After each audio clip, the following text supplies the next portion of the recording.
આપણે જે ફેરફારો કરાવવા છે એનો એમને આજે આપણે સવારે બોલાવેલા 11 વાગ્યાથી તે અત્યાર સુધી એમને બધી ચકાસી લીધું છે. આપણે વોશરૂમો ફેરફાર કરાવવા છે, અહીંયા સિલિંગો ફેરફાર કરાવવા છે, બહાર કંઈ ડેકોરેશન બદલાવવું છે. તો હિરેનભાઈને આપણે અહીંયા બોલાવ્યા છે. એ પોતે આર્કિટેક્ચર છે અને આપણે જે આ મહિનામાં નેશવિલ મંદિરનું જે પ્રાણ પ્રતિષ્ઠા થઈ રહી છે એના આર્કિટેક્ચર પણ શ્રી હિરેનભાઈ છે. ત્યાં ખૂબ સુંદર ભવ્ય મંદિર બનાવેલું છે. એ જોયા પછી આપણને એવું થયું કે આપણે પણ એમનો લાભ લેવો જોઈએ. એ માટે આપણે અહીંયા એમને બોલાવ્યા છે. તો એમને અત્યારે પાછું ફ્લાઇટમાં વહેલા જવાનું હોવાથી આપણે પહેલું એમનું સ્વાગત લઈ લઈએ. તો હિરેનભાઈને હું નમ્ર વિનંતી કરું કે સ્વામી જોડે આવશે અને પોતાનું સ્વાગત સ્વીકારશે. ભગવાનની પ્રસાદીનો હાર. આવો હિરેનભાઈ.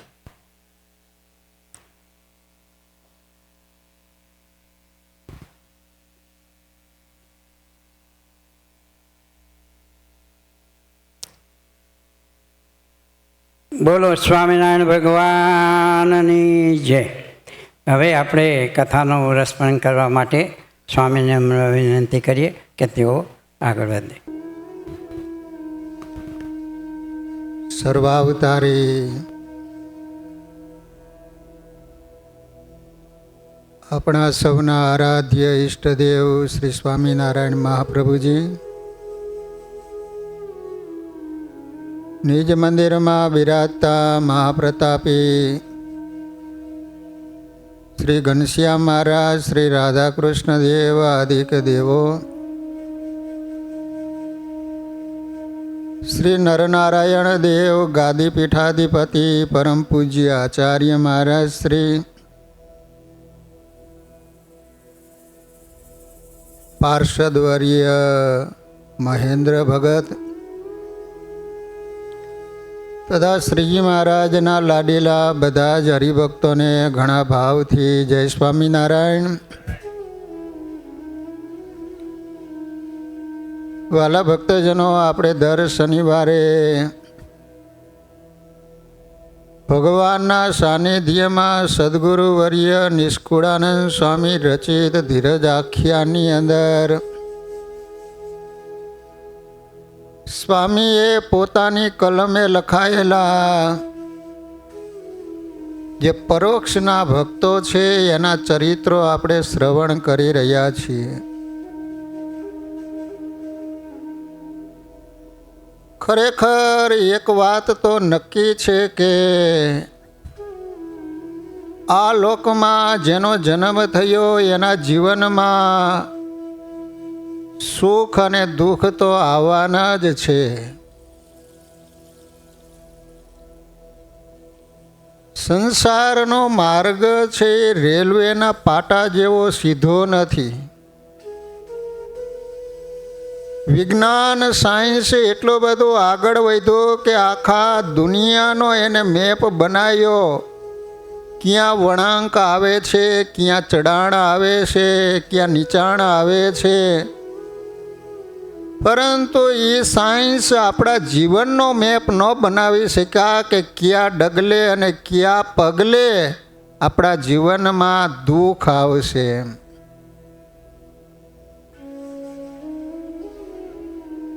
જે ઊંટ ઉપર બેઠા હશે એને ખ્યાલ હશે. શાયદ 50 વર્ષથી આ ઊંટ ઉપર બેસતો હોય અથવા તો તમે પહેલાં વહેલા ઊંટ ઉપર બેસી અને સવારી કરતા હો તો નિયમ એવો છે કે ઊંટ ઉપર બેઠા પછી એને હલવું પડે.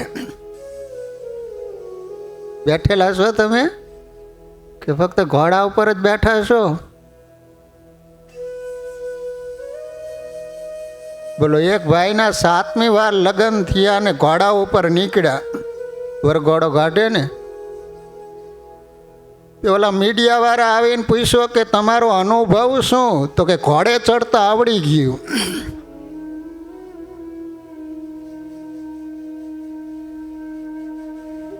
ફક્ત સાધારણ વ્યક્તિની હું વાત નથી કરતો. આ લોકમાં જ્યારે જ્યારે પૃથ્વી ઉપર ધર્મ વધ્યો ત્યારે ત્યારે ધર્મનું સ્થાપન કરવા માટે ખુદ ભગવાનના અવતારો આ લોકમાં આવ્યા ને તોય પણ એના જીવનમાં સુખ અને દુઃખ આવ્યા છે. વિચાર કરો કે મર્યાદા પુરુષોત્તમ રામચંદ્ર પ્રભુ સવારે જેનો અયોધ્યાની ગાદી ઉપર અભિષેક થવાનો હતો એ જ રામ ભગવાનને 14 વર્ષનો વનવાસ થયો. લીલા પુરુષોત્તમ કૃષ્ણ પરમાત્મા સ્વયં ભગવાન હોવા છતાં જેલમાં જન્મ થયો. માત પિતાને છોડી અને એને ગોકુળમાં જવું પડ્યું. ગોકુળમાંથી મથુરામાં પણ પ્રભુ શાંતિથી રહી ન શક્યા. અંતે સમુદ્રમાં દ્વારકાનું નિર્માણ કર્યું અને 100 વર્ષ સુધી પ્રભુ દ્વારકામાં રહ્યા. 5 પાંડવો પ્રભુજીને કેવા પ્યારા હતા, છતાં એ 5 પાંડવોના જીવનમાં પણ દુઃખ આવ્યા. સત્સંગી જીવનની જેને કથા વાંચી હોય કે સાંભળી હશે એને ખ્યાલ હશે કે આપણે જેને સર્વોપરી સર્વ અવતારના અવતારી સુપ્રીમ પાવર સ્વામિનારાયણ ભગવાન કહીએ છીએ, એ સ્વામિનારાયણ ભગવાનના માત પિતા ધર્મદેવ અને ભક્તિ માતાના જીવનમાં પણ કેવા કેવા દુઃખ આવ્યા છે. ધર્મદેવના જીવનમાં તો 3 દિવસના ઉપવાસ થયા છે, છતાંય પણ ખાવાનું મળ્યું નથી. ભક્ત ચિંતામણીમાં નિષ્કુળાનંદ સ્વામી એમ કહે છે કે ધર્મદેવે જે શરીર ઉપર કપડાં પહેર્યા છે એની ઉપર એટલા બધા ઠીગડા મારેલા છે કે એમાં મૂળ વસ્ત્ર કયું છે એનો પણ તમને ખ્યાલ ન આવે. સ્વામિનારાયણ ભગવાનના જીવનમાં પણ કેટલા બધા દુઃખો આવ્યા હતા. આ બધા અવતારો અને ભગવાનના ભક્તોના ચરિત્રો શ્રવણ કરીએ તો આપણને ખ્યાલ આવે કે આજે તો આપણા જીવનમાં કશું જ દુઃખ નથી. કોઈના જીવનમાં એવું થયું કે એક દિવસ ખાવા ન મળ્યું અને ઉપવાસ થયો હોય એવો, કે શરીર ઉપર પહેરવા માટે પણ વસ્ત્ર ન મળ્યા હોય એવા આપણા જીવનમાં કોઈ દિવસ દુઃખો આવ્યા છે. તો નિષ્કુળાનંદ સ્વામીએ ધીરજ આખ્યાની અંદર નળ અને દમયંતીની કથા લખી છે. દમયંતી હતા એને જ્યારે નારદ મુનિના કહેવાથી નળરાજાના સદ્ગુણોની કથા સાંભળીને ત્યારે મનથી નિર્ણય લઈ લીધો કે મારે લગ્ન કરવા તો નળરાજાની સાથે જ લગ્ન કરવા છે. નારદ મુનિએ સ્વર્ગમાં જઈને ઇન્દ્રને વાત કરી કે તમારે યોગ્ય તો એક કન્યા છે અને એને એવો નિર્ણય લીધો છે કે લગ્ન કરવા તો નળરાજાની સાથે. તો તમે એમ કરો કે તમે છે ને નળરાજાને જઈને કહો કે ઓલી દમયંતી છે એને સમજાવે. પરંતુ નિષ્કુળાનંદ સ્વામી કહે છે કે દમયંતીને જ્યારે વાત કરી તો કહે છે કે ત્યારે દમયંતી કહે એ દેવતા હું તો વરી છું નળરાય, હવે ડગાવું જો દિલને તો પતિવ્રતા પણ જાય.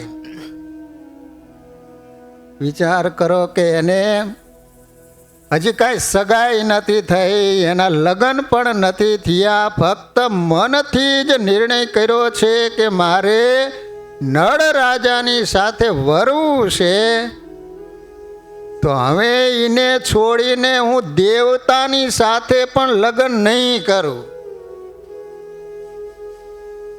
વિચાર કરો કે આજે તો માંડવામાં અગ્નિદેવની સાક્ષી લગ્ન કરો ત્યારે તમે વચન આપો છો કે 7 ભાવ સુધી અમે છૂટા નહીં પડીએ એમ, અને 6 મહિના થયા ત્યાં કોર્ટમાં કેસ હાલતા હોય.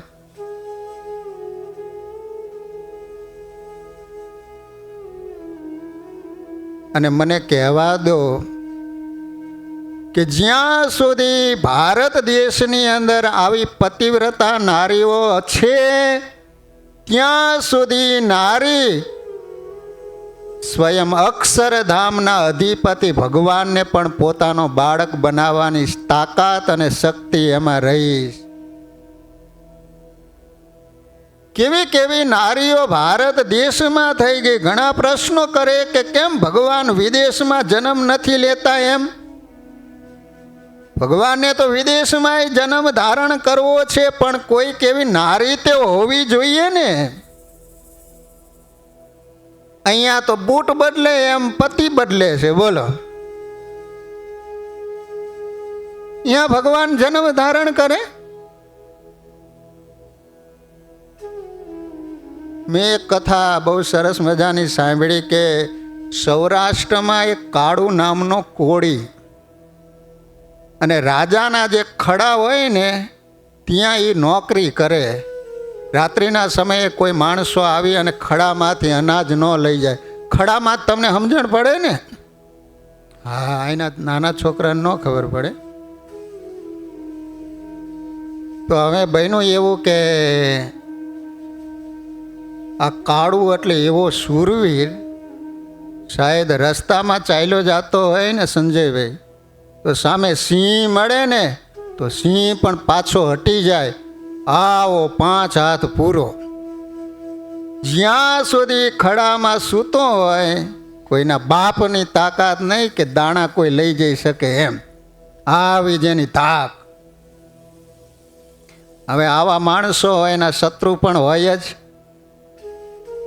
એમાં બરાબર રાત્રિના સમયે કાળું ખડામાં સૂતો હતો ખાટલામાં, અને અચાનક એના શત્રુઓએ આવીને તલવારનો મારો કરી અને રાય જેવડા કટકા કરી નાખ્યા. કાળુને મારી નાખ્યો. કાળું મરી ગયો. હવે એ કાળુને નાના નાના 2 દીકરા હતા. એક પત્ની કમાવા વાળો ફક્ત એક પુરુષ હતો, એ પણ ભગવાનને વાલો થઈ ગયો. એટલે ગામના માણસોએ કાળુની જે સ્ત્રી હતી એને વાત કરી કે ગામ ધણીના નામે પોતાના પ્રાણોની આહુતિ આપી દીધી છે, તો હવે એની ફરજ બને છે તમે રાજાની પાસે જઈને માગણી કરો કે મારા ઘરની અંદર કમાવાવાળો પુરુષ હતો એ તો ભગવાનને પ્યારો બની ગયો છે, મારે ત્યાં નાના નાના 2 છોકરાઓ છે, એના માટે તમે કાંઈક વર્ષાસન બાંધી આપો એમ. એટલે ઓલા કાળુના પત્નીને એમ થયું કે સાચી વાત છે, ચાલો રાજાની પાસે જવું એમ. હવે રાજા બેઠેલા ના કાળુની સ્ત્રી જઈ એટલે રાજા પણ યુવાન અવસ્થા, એટલે જઈને સીધી વાત કરી કે નામદાર, આપના નામ ખાતર મારા પતિએ આહુતિ આપી દીધી. તમારી પાસે બીજું તો કશું નથી જોતું, પણ મારે ત્યાં નાના નાના છોકરા છે, એને ખાવા માટે કંઈક દાણાની વ્યવસ્થા કરી આપો એમ. રાજાએ આમ જોયું ને, કાળુની પત્ની આમ થોડાક રૂપાળાની યુવાન અવસ્થા હશે, ત્યારે રાજા કહે છે કે તે આવા નમાલા ધણીને હું ધાર્યો એમ.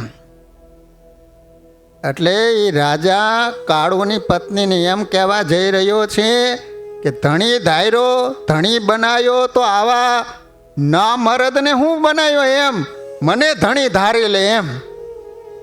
અને તમે વિચાર કરો કે આવી કપરી પરિસ્થિતિમાં પણ એ કાળુની પત્ની રાજાને કહે છે કે નફટ, મને તો ધણી ધારતા આવડ્યો, પરંતુ મારા ધણીને ધાણી ધારતા ન આવ્યો કે તારા જેવા નફટને ધણી ધાર્યો. તારો એક પણ દાણો મને ન ખપે. બંને છોકરા લઈને ત્યાંથી નીકળી ગઈ. આને કહેવાય પતિવ્રતા નારી. તો અહીંયા દમયંતી એમ કહે છે કે મેં મનથી નિર્ણય કરી લીધો છે કે વરુને તો નળ રાજાને વરુ એમ. ત્યારે ઇન્દ્રાદિ ચારે નળ થયા પલટાવી પોતાનો વેશ. નિષ્કુળાનંદ કહે નાથ સમરી ત્યાં આવ્યા નળ નરેશ. એટલે હવે આ તો 4 દેવ હતા અને દેવો તો જે સ્વરૂપ ધારવાની ઈચ્છા કરે એ સ્વરૂપ ધારી શકે, આવ્યા સમર્થ હોય. એટલે આ 4 દેવો ઇન્દ્ર, અગ્નિ, ધર્મ અને વરુણ દેવ ચારેય આ બે હોબ નળ રાજાનું સ્વરૂપ ધારણ કર્યું. અને જ્યાં સ્વયંવરની રચના રાખવામાં આવેલી અનેક રાજાઓ લાઈનમાં બેઠેલા છે, એમાં જે મૂળ રાજા નળ રાજા હતા એની આજુબાજુમાં બંને ઓલા બેસી ગયા. આ બે હોબ કોઈ પણ ઓળખી ન શકે કે આમાં મૂળ નળ રાજા કયો હશે. એક સાથે 5 નળ રાજા. હવે ઓલી દમયંતી તો હાથમાં વરમાળા લઈ અને પોતે વરમાળા પહેરાવવા માટે નીકળી છે. આમ જોતી જોતી જોતી જોતી જ્યાં નળ રાજાની પાસે આવે ત્યાં તો નળ જેવા એક સાથે 5 પુરુષને જોયા. તો નિષ્કુળાનંદ સ્વામી કહે છે કે દમયંતીને ખ્યાલ આવી ગયો કે આમાં મૂળ નળ રાજા કયો છે. કઈ રીતે એને ખબર પડી ગઈ? તો નિષ્કુળાનંદ સ્વામી કહે છે કે પતિવ્રતા ધર્મથી પડી ઓળખાણજી. દેવમાં અને મનુષ્યમાં શું ફેર હોય ખબર છે? દેવ હોય ને, આપણે જે આંખના આપણે મટકા મારીએ છીએ ને, દેવ હોય એને આંખના મટકા ન મારતા હોય, આમને આમ ખુલ્લી જ રહે, આમને આમ. હા, તમારે કદાચ આમને આમ ખુલ્લી રહેતી હોય ને તો દવાખાને પહોંચી જવાનું.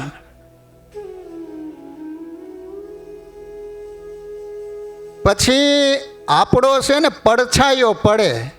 સૂર્ય આમ ઉગેલો હોય ને, તમે ચાલ્યા જતો હોય તો પાછળ તમારો પડછાયો પડે, પરંતુ દેવ હોય ને એને પડછાયો ન પડે. અને દેવ હોય ને એને કોઈથી વૃદ્ધ અવસ્થા ન આવે. એક આખો દેવલોક કહેવાય છે. ત્યાં કાંઈક આપણને વાસના રહી ગઈ હોય ને એટલે ભોગ ભોગવવા માટે સ્પેશિયલ ત્યાં મોકલવામાં આવે છે. એક છોકરાએ એને માને કીધું કે માં, આ પરી હોય, પરી એ તો ઉડે નહીં. તો કે હા બેટા, પરી હોય એ તો ઉડે. તો કે મારા બાપુજી આપણે ત્યાં ઓલી કામ કરવા માટે આવે છે ને એને તો પરી કહે છે, એ તો ઉડતી નથી. તો એની માં કે હવે ઉડવાની, હવે ઉડવાની, કાલ તર જોઈએ.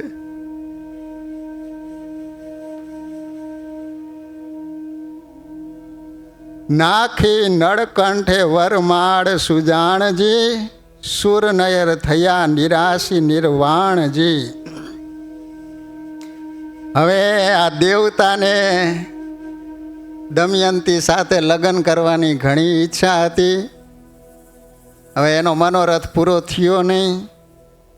એટલે દેવોએ વિચાર કર્યો કે ગમે એમ કરી અને નળ દમયંતીના જીવનમાં એવું દુઃખ આપીએ ને ત્યારે દમયંતીને ખ્યાલ આવે કે આના કરતાં હું દેવને વરી હોત ને તો સારું હતું એમ. એટલે તરત જ ઇન્દ્રે છે એ કળિયુગને બોલાવ્યો અને કીધું કે કળિયુગ, તું છે ને નળ રાજાની અંદર પ્રવેશ કરીને એની બુદ્ધિ ફેરવ. પરંતુ નિષ્કુળાનંદ સ્વામી કહે છે કે આ નળ રાજા એવા પવિત્ર રાજા હતા, ભગવાનના ભગત હતા, જેને કારણે કળિયુગ 6 મહિના સુધી આંટા મારતો રહ્યો છે, પરંતુ અંદર પ્રવેશ કરી નથી શક્યો એમ. પરંતુ બન્યું એવું કે એકવાર સ્નાન કરતા નળ રાજાના પગની પેની છે ને કોરી રહી ગઈ. પેની હો, ફક્ત પેની જ કોરી રહી ગઈ. તો શાસ્ત્રો એમ કહે છે કે ત્યાંથી કળિયુગે નળ રાજામાં પ્રવેશ કર્યો. હવે જે નાતા જ નહીં હોય,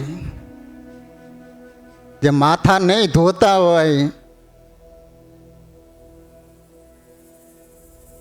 જો અત્યારે આમ જુઓ ને તો આમ ચોખ્ખાઈ બહુ છે, પરંતુ પવિત્રતા જતી રહી છે. પવિત્રતામાં અને ચોખ્ખાઈમાં ફેર છે હો. દાખલા તરીકે આ મીટની દુકાન હોય ત્યાં, અહીંયા તો તમે જુઓ તો આમ કેટલી એકદમ ક્લીન હોય છે ને, પરંતુ એ પવિત્ર નથી. ચોખ્ખાઈ છે પરંતુ પવિત્રતા તો હરબી જ નથી. એમ વાલા ભક્તજનો, એટલા માટે શાસ્ત્રો એમ કહે છે કે દેવો ભૂતવા દેવમ યજેત. દેવ સરખા પવિત્ર થઈ અને તમે દેવની સેવા કરો તો એ દેવ તમારી સેવાનો સ્વીકાર કરે છે. એમાંય ખાસ ગ્રહસ્થોએ જ્યાં સુધી સવારમાં સ્નાન ન કર્યું હોય ત્યાં સુધી કિચનમાં પ્રવેશ કરાય જ નહીં.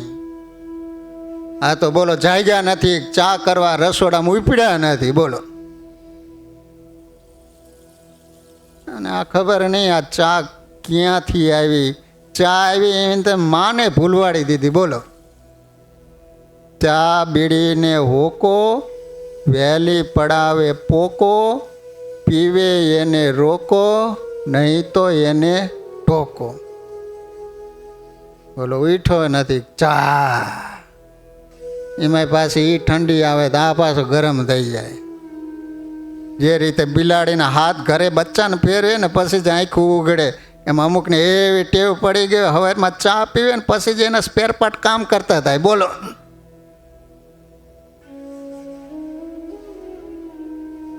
કેવી માણાએ અલગ અલગ પ્રકારની ટેવ ઉપાડી દીધી, બોલો. આપણા જન્મ થયા ત્યારે આવી કચ્છી કુટેવો હતી, કયો છે. એવા માણસોના સાથે રહ્યા એટલે એવી ટેવો પડી ગઈ છે. આપણે તો ભગવાનના ભગત છીએ. આપણામાં તો કોઈ પણ પ્રકારના નાના ને કે મોટા વ્યસન ન હોવા જોઈએ હો. આપણે ભગવાનના ભગત છીએ, જગતના જીવ નથી. તો હવે નળ રાજામાં કળિયુગે પ્રવેશ કર્યો પછી ધર્મેન્દ્રભાઈ શું થયું ખબર છે? ત્યારે નળમતી રતી નવ રહી, રૈમો દૂત વિદ્યા ભ્રાત સાથ, રાજ સાજ સુખ સમૃદ્ધિ લીધી, ચિતિ કર્યો નાથ. કળિયુગે પ્રવેશ કર્યો એટલે નળ રાજાની બુદ્ધિ બગડી અને ભાઈની સાથે જુગાર રમ્યા. તમે કોઈ જુગાર નહીં રમતા હોય કા? આપણા દેશમાં આમ માણસો ગંજી પતે જુગાર ન રમે, પરંતુ શ્રાવણ મહિનામાં જન્માષ્ટમી આવે ને તે દી જ રમે, બોલો.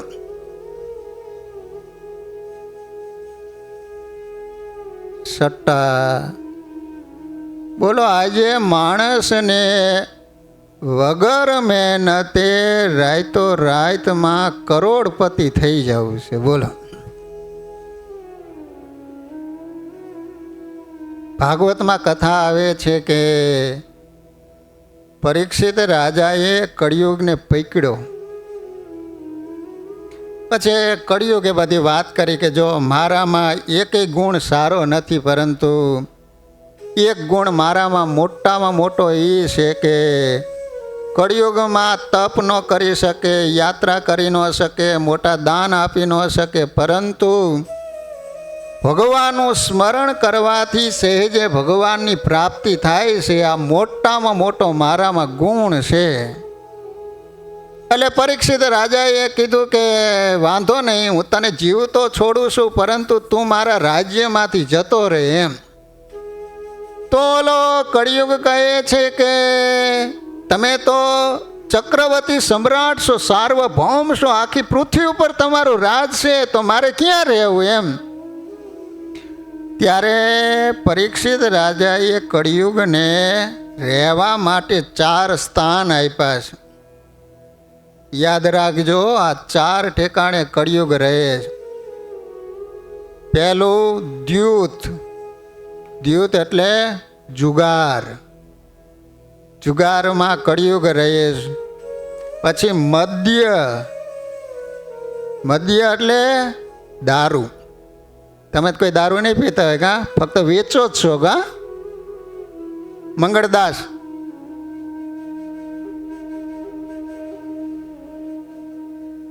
અલગ અલગ સેમ્પલ આવે, આમ ચાખતા નથી ને, આ કેવો હોય, આ વધારે ચડે કે ઓછો ચડે.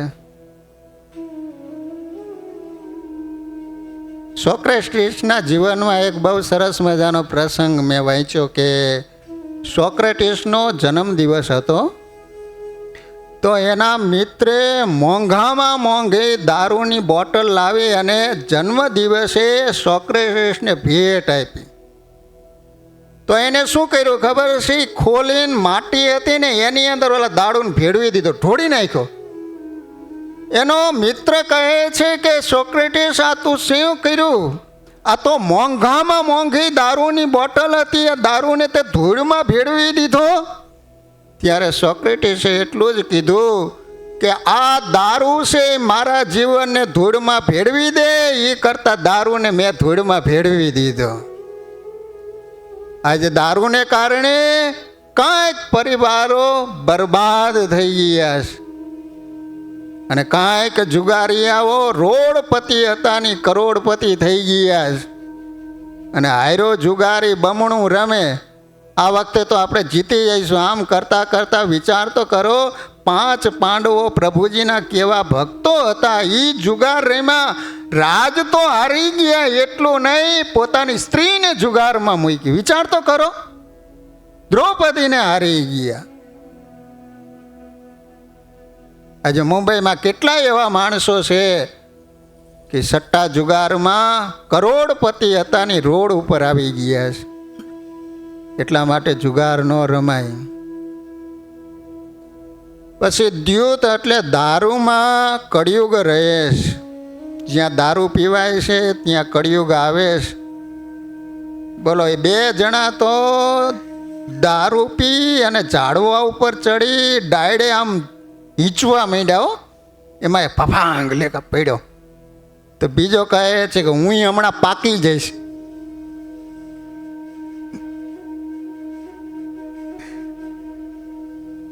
ત્રીજું વ્યભિચાર. વ્યભિચારમાં કળિયુગ રહે છે. પોતાની પત્ની સિવાય બીજામાં જો આસક્ત થાય તો એને વ્યભિચાર કહેવામાં આવે છે, અને ત્યાં કળિયુગ રહે છે. અને ચોથું સુવર્ણ. તો તમને એમ થાય કે સુવર્ણ તો ભગવાનની દાગીના પહેરે છે ને, જો સોના દાગીના. પરંતુ કેવું સુવર્ણ કે અનીતિથી મેળવેલું હોય, પાપાચાર કરીને જે મેળવેલું હોય, એવા સુવર્ણમાં કળિયુગ રહે છે. અને એક 5મું સ્થાન પણ આપ્યું છે કે હિંસા. જ્યાં હિંસા કરવામાં આવે છે, હિંસા થતી હોય, ત્યાં કળિયુગનો વાસ છે. તો અહીંયા નિષ્કુળાનંદ સ્વામી કહે છે કે નળરાજામાં કળિયુગે પ્રવેશ કર્યો, જેને કારણે બુદ્ધિ એની ફરી અને પોતાના ભાઈની સાથે જુગાર રમ્યા, અને જુગારની અંદર રાજ સાજ સુખ સમૃદ્ધિ લીધી, જીતી કર્યો અનાથ, બધું જ હારી ગયા. પછી કાઢ્યા દંપતી પૂરથી, આપી પહેરવા એક અંબર, મૂકા કાઢી મોટા વનમાં, જ્યાં ન લીએ કોઈ ખબર. નળ અને દમયંતીને પહેરવા માટે ફક્ત એક જ વસ્ત્ર આપ્યો, મોટો ટુકડો આપ્યો, અને કીધું કે અત્યારે ને અત્યારે તમે રાજ છોડી અને જંગલમાં ચાલ્યા જાઓ. વાલા ભક્તજનો, નિષ્કુળાનંદ સ્વામી કહે છે કે જળ ટાણે જળ નવ મળે, અન્ન ટાળે ન મળે અન્ન, ભૂખ પિયાસના ભેડા ભમે, દુઃખ માઈ નિગમે ધન. જંગલની અંદર બંને માણસો ચાલ્યા જાય છે. જંગલમાં તરસ લાગે તો પાણી મળતું નથી, ભૂખ લાગે તો ટાણે ટાણે અનાજ મળતું નથી. ભૂખ્યા અને પ્યાસા જંગલની અંદર ભમી રહ્યા છે. મનુષ્ય માત્ર જ્યાં ન મળે, મળે વનવાસી વિકરાળ. ખાવા આવે ખરા થઈ તોય ન કરે તન સંભાળ. અળવાણા ફરે અરણ્યમાં, ચરણમાં ચાલે રુધિર, તોય અકળાય નહીં અંતરે સમજી મને સુધી. નિષ્કુળાનંદ સ્વામી કહે છે કે પગમાં પહેરવા માટે પગરખા પણ નથી, અડવાણા પગે ચાલે. કાંટા અને કાંકરા લાગે છે, છતાંય પણ સ્વામી કહે છે કે નળ રાજા અને દમયંતી ધીરજ ગુમાવતા નથી. ભગવાનનું સ્મરણ કરે છે, ભગવાનનું ભજન કરે છે. રાત દિવસ એમ રડ વડે પડે અન વિના ઉપવાસ.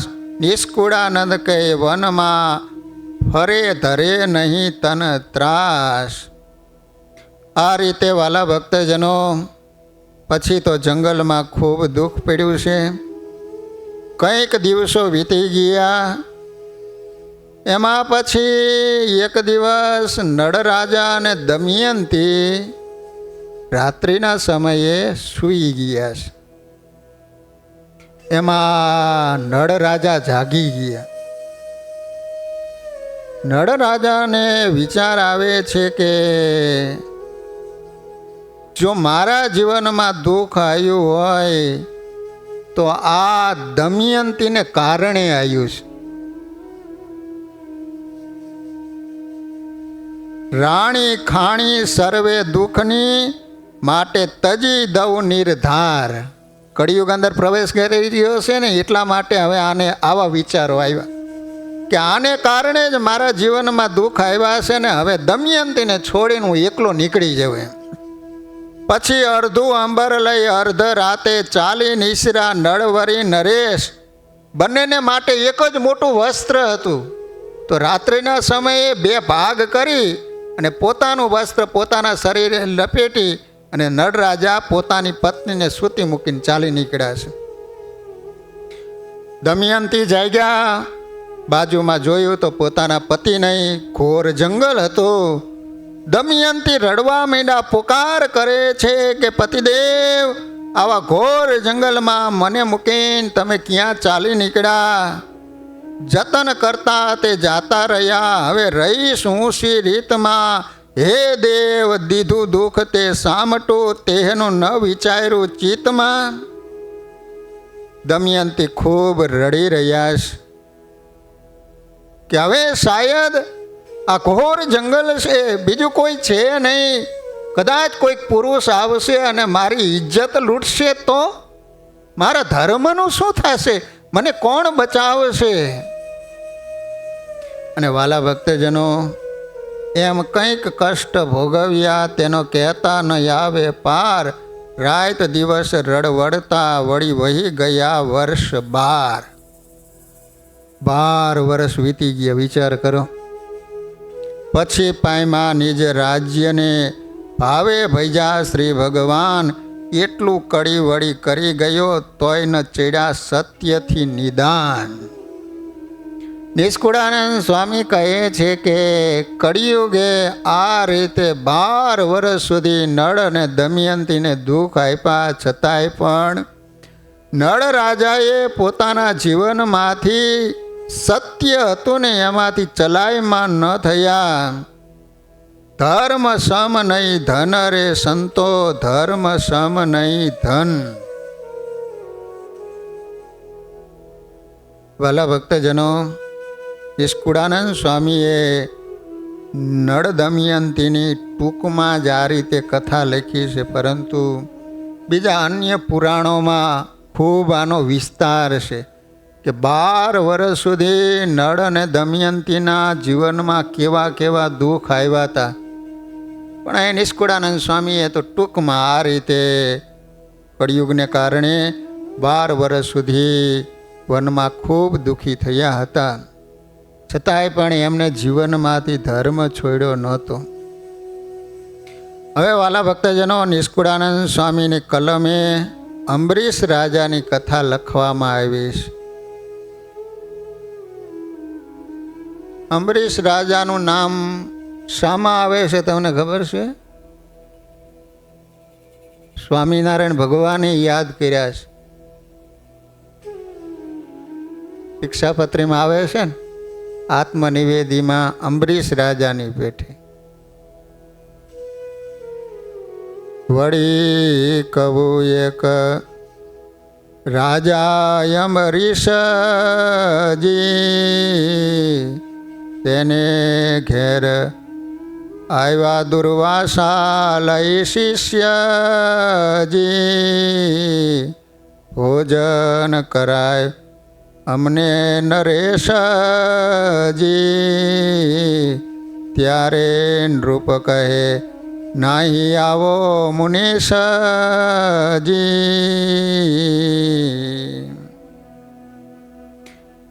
વાલા ભક્તજનો, અંબરીશ રાજા એટલે આત્મનિવેદી રાજા હતા. ભગવાનની સેવા પોતે જાતે કરતા હતા.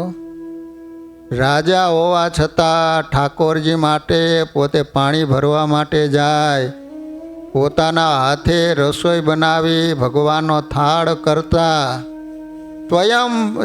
સ્વયં રાજા હોવા છતાં બધી જ ઠાકોરજીની સેવા પોતે જાતે કરતા હતા. લો, આપણે ભગવાનની દયાથી થોડાક સુખી થઈ ગયા હોય ને તો ઘરમાં એક નોકર રાખી દે, ગાય થાળ તૈયાર થાય ત્યારે ધરાવી દેવાનો, સમય સમય આરતી કરી લેવાની, સમય સમય જગાડીને પઢાડી દેવાના. લો,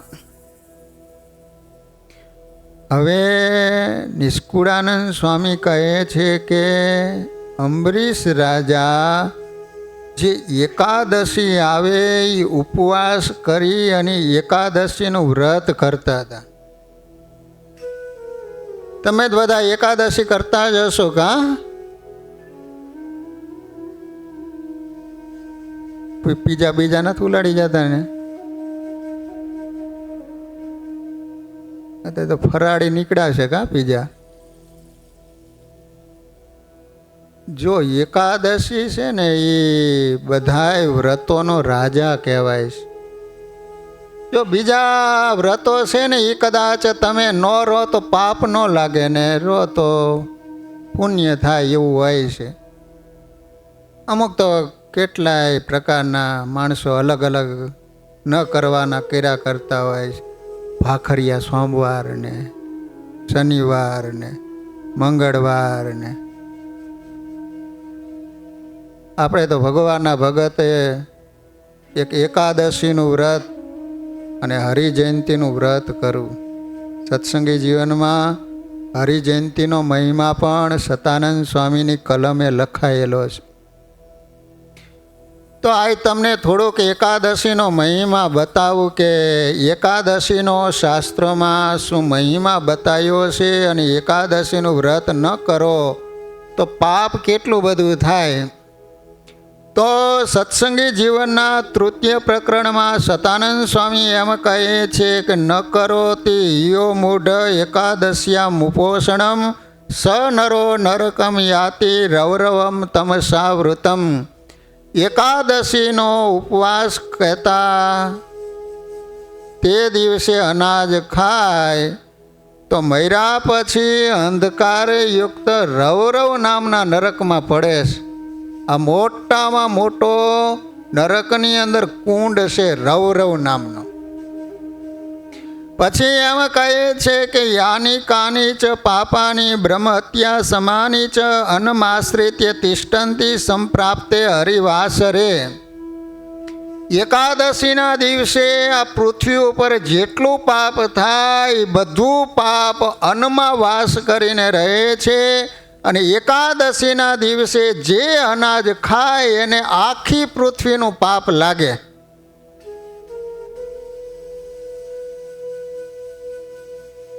પછી તો સ્વામી એમ કહે છે કે એકાદશીને દિવસે જે કોઈ માનવ અન્નનું ભક્ષણ કરે એને બ્રહ્મ હત્યા જેવા મહાપાપો લાગે છે. તેમજ એને માતૃઘાતી, પિતૃઘાતી અને ગુરુઘાતી કહેલો છે. પછી તો સ્વામી એમ કહે છે કે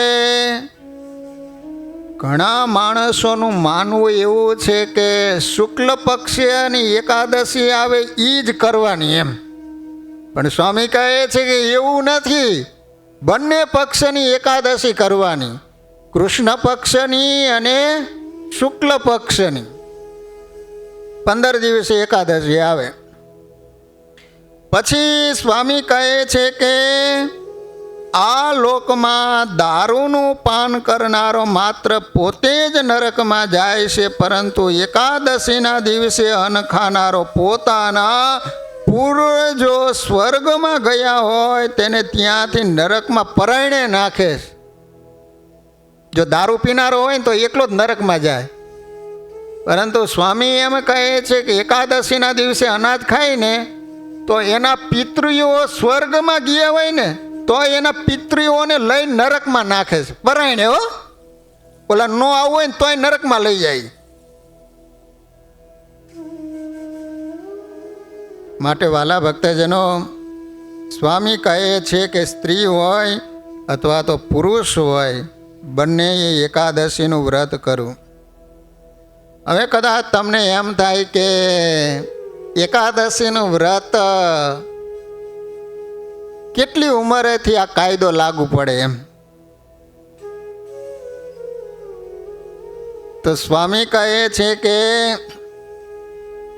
8 વર્ષની ઉપરના 8 વર્ષની ઉંમર થાય એટલે તમારે એકાદશી કરવાનો નિયમ લાગુ પડે. બાકી નાના બાળક હોય અને કદાચ અનાજ ખાઈ લે તો એનો દોષ નથી, એમ સતાનંદ સ્વામી કહે છે. તો 8 વર્ષથી એકાદશી શરૂ કરવાની. કેટલા વર્ષ સુધી? એ પણ પાછું લખ્યું 80 વર્ષ સુધી. પાછી હાવ છૂટ નથી આપી કે 80 વર્ષ પછી સારું શરીર હોય તો એકાદશી કરવાનું. પરંતુ પછી જો શરીર ખખડી ગયું હોય, તમને ફરાળ માફક આવતું ન હોય અને બીમાર પડી જતા હોય તો પછી રાંધેલો ભાત કે તમે ખાઈ લો તો એને દોષ ન લાગે.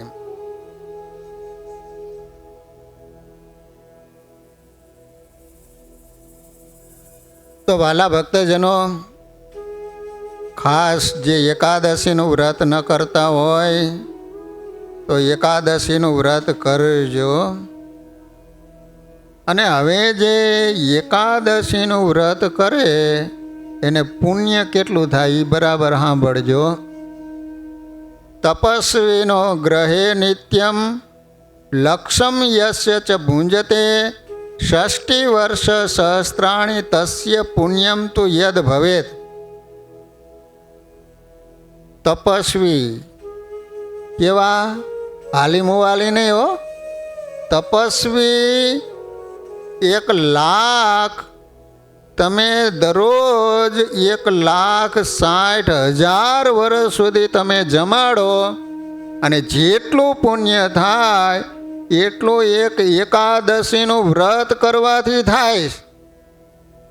વિચાર તો કરો, 1,00,000 તપસ્વી ક્યાં લેવા જાઓ? અને એ પાછું કેટલા વર્ષ સુધી? 60,000 વર્ષ. હવે આપણે તો 60 વર્ષ જીવીએ તો ભલો ભયો. પછી સ્વામી એમ કહે છે કે અશ્વમેધ સહસ્ત્રાણી રાજસૂય શતાની ચ એકાદશ્યોપવાસસ્ય કલામ નારતી 16સીમ. અશ્વમેઘ યજ્ઞ 1000 કરો, રાજસૂય યજ્ઞ 100 કરો તોય પણ એકાદશીની તુલ્ય ન આવે. લો, માટે વાલા ભક્તજનો, એકાદશીનો એટલો બધો મહિમા સ્વયં સતાનંદ સ્વામીએ લખ્યો છે હો. પછી સતાનંદ સ્વામી એક બહુ સરસ મજાની વાત કરી કે સ્વર્ગ મોક્ષ પ્રદા એશા શરીર આરોગ્યદાયિની સુકલત્ર પ્રદા એશા રાજ્ય પુત્ર પ્રદાયિની. સ્વામી કહે છે કે જો કાંઈ અપેક્ષાથી જો એકાદશીનું વ્રત કરતા હોય તો મર્યા પછી સ્વર્ગ લોકને પામે છે, પણ માત્ર ને માત્ર ભગવાનને રાજી કરવા માટે જો એકાદશીનું વ્રત કરતા હોય તો મર્યા પછી એને ભગવાનનું ધામ મળે છે. સ્વર્ગ મોક્ષ પ્રદા એશા શરીર આરોગ્યદાયિની. પછી સ્વામી એમ કહે છે કે 15 દિવસે એક ઉપવાસ કરો તો તમારા શરીરનું આરોગ્ય પણ સારું રહેશે.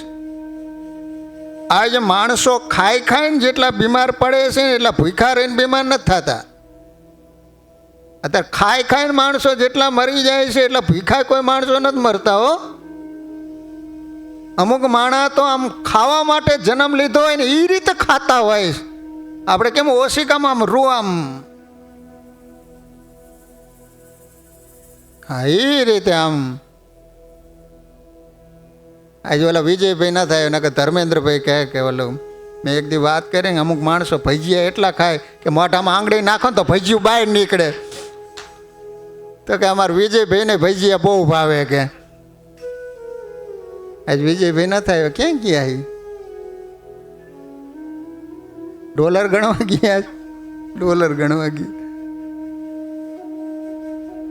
તો સ્વામી કહે છે કે શરીરનું આરોગ્ય પણ સારું રહેશે. પછી બહુ સરસ મજાની વાત કરી, આ તો તમને બહુ ગમશે હો. સ્વામી કહે છે કે એકાદશીનું વ્રત કરે તો એને સારા સરળ સ્વભાવવાળી સ્ત્રી પણ મળી જાય છે. બોલો, જેને કન્યા ન મળતી હોય અને ઊભા વાણાને જેમ ફેરા કરતા હોય એને ખાસ એકાદશીનું વ્રત કરવું. પણ એ વિધિ પ્રમાણે હો. આપણે તો એકાદશી આવી એટલે દિવાળી આવી, અમથું ન ખાતા હોય એટલું દિવાળીના દિવસે ઉલાડીએ છીએ. હવે તો માણસો એકાદશીની રાહ જોતા હોય કેદી એકાદશી આવે છે. બોલો,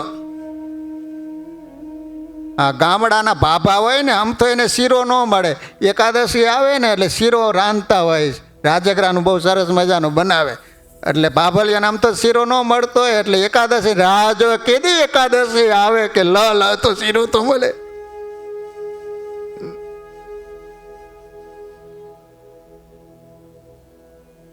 અને ખબર નહીં મારું હારું આમ હવારમાં ભૂખ ન લાગે. એકાદશી આવે ને આપણે અનુમાન લગાવી જ દઈએ કે આજે એકાદશી જ હશે. આપણને ખબર ન હોય ને તોય ખબર પડી જાય. તેથી હવારથી જ ભૂખ લાગે.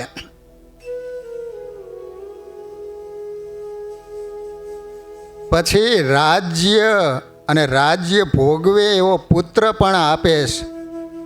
આ એકાદશીના તોલે ભાગીરથી ગંગા પણ આવે નહીં, તેમજ ગયા, કાશી, પુષ્કર, કુરુક્ષેત્ર, નર્મદા, દેવિકા, યમુના અને ચંદ્રભાગા વગેરે તીર્થો ક્ષેત્રો પણ એકાદશીના વ્રતની તોલે આવી શકતા નથી.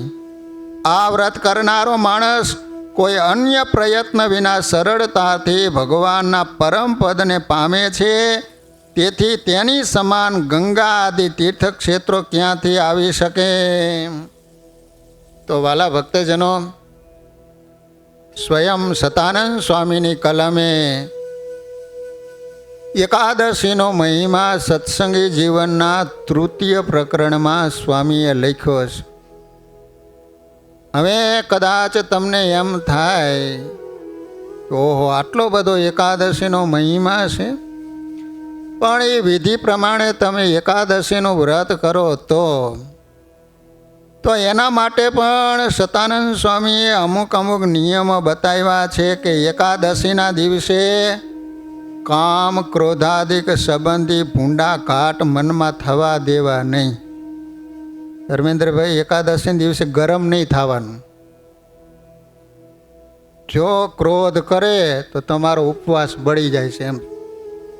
બીજું ખાસ એકાદશીના દિવસે બ્રહ્મચર્ય વ્રતનું પાલન કરવાનું. જો બ્રહ્મચર્ય ન પાડે તો તમારો ઉપવાસનો નાશ થઈ જાય છે. દેહ કરીને કાંઈ પણ ભૂંડું આચરણ કરવું નહીં.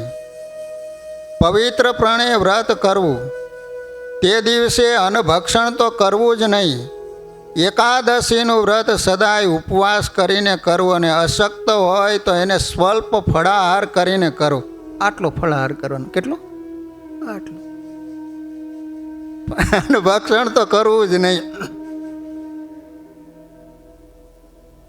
જે મનુષ્ય એકાદશીના દિવસે અન્ન ખાય છે એ મહાપાતકી પુરુષ વિષ્ટા, મૂત્ર, રુધિર અને પાચથી વહેતી વૈતરણી નદીમાં પડે છે અને મહાદુઃખોને ભોગવે છે. હવે નારદ મુનિ એમ કહે છે કે એકાદશીના વ્રત કરનારે રાંધેલા અન્ન સામે જોવાની પણ ના પાડી છે. એકાદશીના વ્રત કરનારાએ રાંધેલા અન્ન સામે પણ જોવું નહીં, એમ જ એને ઊંઘવું નહીં, એના સ્વાદને સંભાળવા નહીં અને એના ગુણોનું ઉચ્ચારણ પણ કરવું નહીં. બોલો, આહા કાલ તો શું બટેકા વડા બનાવ્યા, આહા એમના ગુણોને પણ યાદ નહીં કરવાના. તેમજ બીજાને રાંધી પણ આપવું નહીં.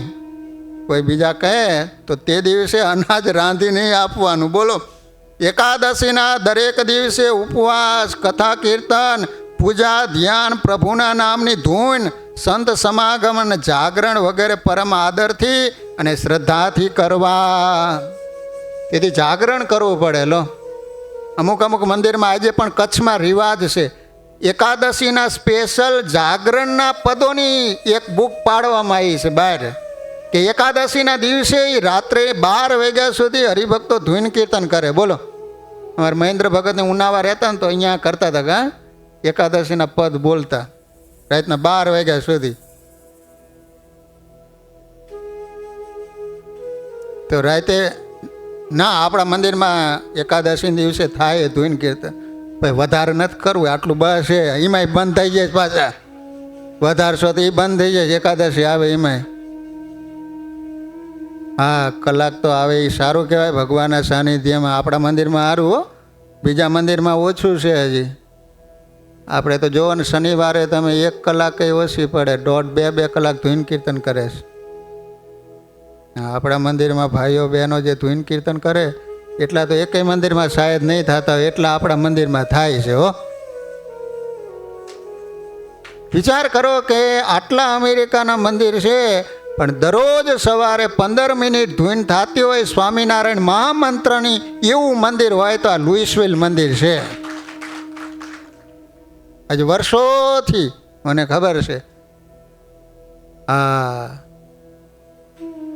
આ જીષ્ણુ સ્વામી આવ્યા હતા ને એ અમારા ધૂનના આગ્રહી હતા. બોલો, 12 મહિનાની સ્વામીએ ધૂન કરાવી છે. 12 મહિનાની. આપણે અહીં 12 કલાક કરવી હોય ને તો 6 મહિના વિચારવું પડે કે આપણે કઈ રીતના ગ્રુપ પાડશું, આ કલાક કેટલા જણા આવશો, પછીની કલાકમાં કેટલા આવશો. આ તો 12 મહિનાની જીષ્ણુ સ્વામીએ બોલો ધૂન બેસાડી હતી. 6 મહિનાની તો આમ રમત વાત. સ્વામી હાલતા મહિનાની ધૂન ગોઠવે. બોલો, જીષ્ણુ સ્વામી એટલું ભજન કરાવે. 8 થી 10 વાર તો હાલીને સ્વામી છપૈયા જઈએ. બોલો, હાલીને. હા, અને હાયરે ગયા હોય ને તો ભગવાન સિવાય બીજી વાત કરો ને તો વારો ચડાવી દે તમારો. અને ગરમ પણ એવા એ સ્વામી. એટલે હાયરે તમે હાલતા હોય ને સમને બોલવાનું, બીજી જો વાતો કરી ને તો વારો ચડી જાય તમારો, અડધા રસ્તેથી કાઢી મૂકે તમને. હા, બહુ કડક હતા. ભજન બારામાં તો સ્વામીની તુલ્ય કોઈ ન આવે એવા જીષ્ણુ સ્વામી ભજની ગાતા હતા. તો એ સ્વામી અહીંયા ધૂન ચાલુ કરે ને ત્યારથી ધૂન આપણા મંદિરમાં થાય છે. બોલો, તો સ્વામી એમ કહે છે કે જાગરણ વગેરે પરમ આદરથી અને શ્રદ્ધાથી કરવા તો જ એનું ફળ મળે. અને જો વિધિસર ન કરાય તો ઢોર લાંઘણ કહેવાય. વચનામૃતમાં પણ શબ્દ વાપર્યો છે. માટે ગમે એટલી પ્રવૃત્તિ હોય કે ગમે એવી શરીરની શિથિલતા હોય તો પણ મોક્ષ અભિલાષી પુરુષોએ ક્યારે પણ એકાદશીનું વ્રત છોડવું નહીં. ભલા ભક્તજનો, આમાં સ્વામી એવું કીધું છે કે 12 માસની એકાદશીનું વ્રત ઉપવાસ કરીને કરવું. અશક્ત હોય તો એને શિયાળો ઉનાળો એમ 8 માસ ફરાળ કરવું, અને ચોમાસાના 4 માસ તો કોઈએ પણ ફરાળ કરવું જ નહીં. ચાતુર્માસ આવે ને ત્યારે તો સ્વામી કહે છે કે એકાદશીના દિવસે ફરાળ કરે ને તો એ ભગવાન કે મને છાતીમાં કોઈ તીર મારે ને એવું મને વહમું લાગે છે. બોલો વાલા ભક્તજનો, વધારે નહીં, પરંતુ શાસ્ત્રોમાં એવું કીધું છે કે 10 પ્રકારે ઉપવાસનો નાશ થાય છે. આટલું તમને સંભળાવી દઉં, પછી આપણે કથાને વિરામ આપીએ. 4 મિનિટ બાકી છે ને. એકાદશી આદિક વ્રત કર્યું હોય તો તે દિવસે વારંવાર પાણી પીવાથી ઉપવાસનો નાશ થાય છે. વારંવાર પાણી નહીં પીવાનું. પછી મુખવાસ લેવાથી પણ ઉપવાસનો નાશ થાય છે. દિવસે સૂવાથી પણ ઉપવાસનો નાશ થાય છે. મૈથુનથી પણ ઉપવાસનો નાશ થાય છે. દુષ્ટ ભાવથી સ્ત્રીની સામે જોવાથી, એનો સ્પર્શ કરવાથી, એની સાથે વાત કરવાથી, તથા ક્રોધ કરવાથી, રડવાથી, ક્લેશ કરવાથી, તે દિવસે રોવું નહીં. કદાચ સાસુ વહુના ઝઘડા થયા હોય ને તો વહુએ રોવાનું નહીં એકાદશી દિવસે. હો હા, એટલે આ કે અમે તો સાસુને રડાવે એવી માથા ભારે થઈ ગઈ. બોલા તાજા લગ્ન કરેલા તો મારી આવ્યો તે પગે લાગવા, મેં વળી પૂછ્યું કે મેં તો કીધું તમારા તો ઘરના બહુ હારા છે, પગ દબાવતા. એ કે ના ના સ્વામી, હવે ધીમે ધીમે ગળું દબાવતા થઈ ગયા. અને ક્લેશ કરવાથી વ્રત અને ઉપવાસનો નાશ થાય છે. તો વાલા ભક્તજનો, અંબરીશ રાજાની કથા આવતા શનિવારે શ્રવણ કરીશું. તો વાલા ભક્તજનો, નેશવિલ મૂર્તિ પ્રતિષ્ઠાના દિવસો નજીક આવી રહ્યા છે. ત્યારે એ મંદિર માટે વાલા ભક્તજનો અન્નકૂટની સેવા આપણા મંદિરે લીધેલી છે. તો અમારે હસમુખભાઈ ફરસાણ તો બનાવી નાખ્યા છે, હવે ફક્ત મીઠાઈઓ બાકી છે. એમાં અમારા મહેન્દ્ર ભગતો, ખરેખર તમે જુઓ ને તો આમ તો અમે એક જ તાલુકાના બને છીએ, મહેન્દ્ર ભગત ને હું. મહેન્દ્ર ભગત જ્યારથી સંપ્રદાયમાં આવ્યો ને, પહેલાં તો આપણને એમ થાય કે આને કશું જ નહીં આવડતું હોય, પરંતુ સંપ્રદાયમાં આવ્યા પછી એને સેવા બાપી એટલી કરી હોય, એટલી સેવા કરી. ગમે એટલા જણાને તમારે રસોઈ બનાવવાની હોય ને, ત્યાં બોપલમાં રહેતા, ઉનાવારમાં રહેતા, ઉનાવામાં તો રસોઈ હોય, કેટલા બધા વાસણ નીકળે. બોલો, એમાં હરિવલ્લભ સ્વામી તો કાઢ્યા જ કરે. બોલો. અને મહેન્દ્ર ભગત એ જે સેવા કરતા તમે નજર જોયું હો, બોપલમાં એટલી સેવા કરી. અને વાલા ભક્તજનો, આજે એ અમેરિકાની ધરતી ઉપર આ મંદિરો હાચવી રહ્યા હોય તો એ બધો પ્રતાપ એ સેવાનો છે. આજ પણ તમે એ મહેન્દ્ર ભગતને રસોડા બાબતમાં તમે કહો ને તો કોઈ દિવસ મહેન્દ્ર ભગત તમને ના નહીં પાડે. હસુભાઈએ કીધું કે આપણે હાટા બનાવવાના છે તો તમે લોટ બાંધીને ઓલું બધું કરી રાખજો. તો હવારમાં બોલો લોટ બાંધી આવ્યો અને હાટા કરીને તળી દીધા. બોલો, હવે ફક્ત ચાસણીમાં પાવાના બાકી હશે. આજે પણ એ આવ્યા પછી બોલો હું તો આવું ફ્રી જ રહું. બોલો, એ સવારમાં જે કાંઈ કરવાનું હોય એ બધું કરી નાખે. મારે કોઈ ચિંતા નહીં, થાળ ધરાવવા, પોઢાડવા કે આ તે બધું એ કર્યા કરે. તો વાલા ભક્તજનો, હવે જે કાંઈ થોડી ઘણી મીઠાઈની સેવા, લાડુ વાળવાની કે જ્યારે જરૂર પડે ત્યારે ખાસ બહેનો તમે એ સેવા કરવા માટે પધારજો. કારણ કે ભગવાન જ્યારે મંદિરમાં બિરાજમાન થાય છે અને પ્રથમ તમારો બનાવેલો અન્નકૂટ જ્યારે ઠાકોરજી જમાડશે ને, તમે બધા નિયાલ થઈ જઈશો. માટે જ્યારે સેવા કરવાની વાત આવે ત્યારે બધા જ બહેનો લાડુ વાળવા કે જે કાંઈ સેવાની જરૂર પડે તો ચોક્કસ બહેનો ટાઈમ કાઢી અને એ સેવા કરવા માટે પધારજો. એવી બધાને વિનંતી સાથે કથાને વિરામ. બોલો સ્વામિનારાયણ ભગવાનની જય.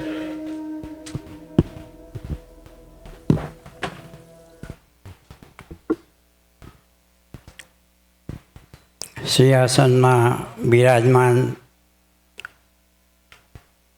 આપણા સૌના ઈષ્ટદેવ એવા શ્રી સ્વામિનારાયણ ભગવાન તથા રાધાકૃષ્ણ દેવ તથા શ્રી નરનારાયણ દેવ તથા શ્રી રામચંદ્રજી ભગવાન તથા નિજ મંદિરમાં પધરાવેલા અન્ન દેવો તથા વ્યાસપીઠ ઉપર બિરાજમાન પૂજ્ય શાસ્ત્રી શ્રી વિશ્વહરી સ્વામી શ્રી તથા પૂજ્ય પાર્ષદવર્ય મહેન્દ્ર ભગત તથા નિજ સભામાં સૌ હરિભક્તો ભાઈઓ બહેનો અને બાળકોને જય સ્વામિનારાયણ.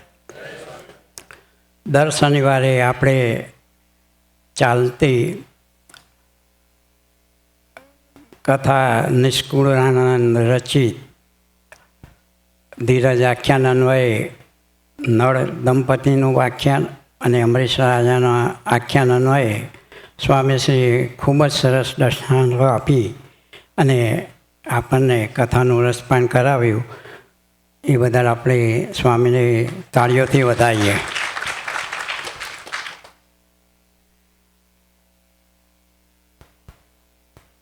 આવતીકાલે આપણે સૌ જાણીએ છીએ તેમ એક તહેવાર આ દેશનો મોટો એટલે મધર ડે. એટલે નિજ સભામાં જે સૌ માતાઓ બેઠી છે એમને હેપી મધર ડે.